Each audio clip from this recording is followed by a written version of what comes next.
পয়লা জুলাই থেকে জি প্রকল্প কার্যকর হয়েছে। এই উপলক্ষে উত্তর ত্রিপুরা জেলা প্রশাসনের উদ্যোগে পানিসাগরে অনুষ্ঠান হয় বৃহস্পতিবার। সেখানে উপস্থিত ছিলেন বিধায়ক বিনয় ভূষণ দাস, জেলা শাসক চাঁদনী চন্দ্রন সহ আরও অনেকে। অনুষ্ঠানে এই প্রকল্পে গ্রামীণ শ্রমিকদের সুযোগ সুবিধা ও কেন্দ্র ও রাজ্য সরকারের বিভিন্ন কাজ নিয়ে বক্তারা আলোচনা করেন।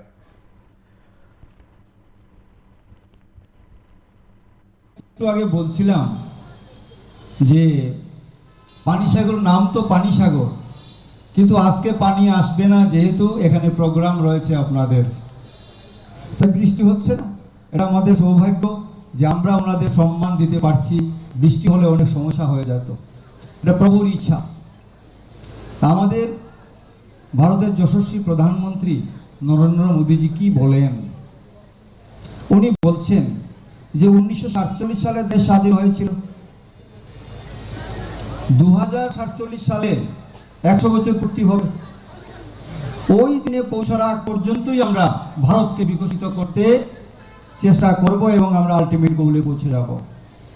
তাই বিকশিত ভারত গড়ার লক্ষ্যে সবকা সাথ সবকা বিকাশ এর লক্ষ্যে কাজ করতে হবে।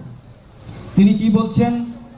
বলছেন মানুষের যা চাহিদা রয়েছে, সেই চাহিদা যদি আমরা পূরণ করতে পারি তবেই বিকশিত ভারত আমাদের সফল হবে, অন্যথা সম্ভব নয়।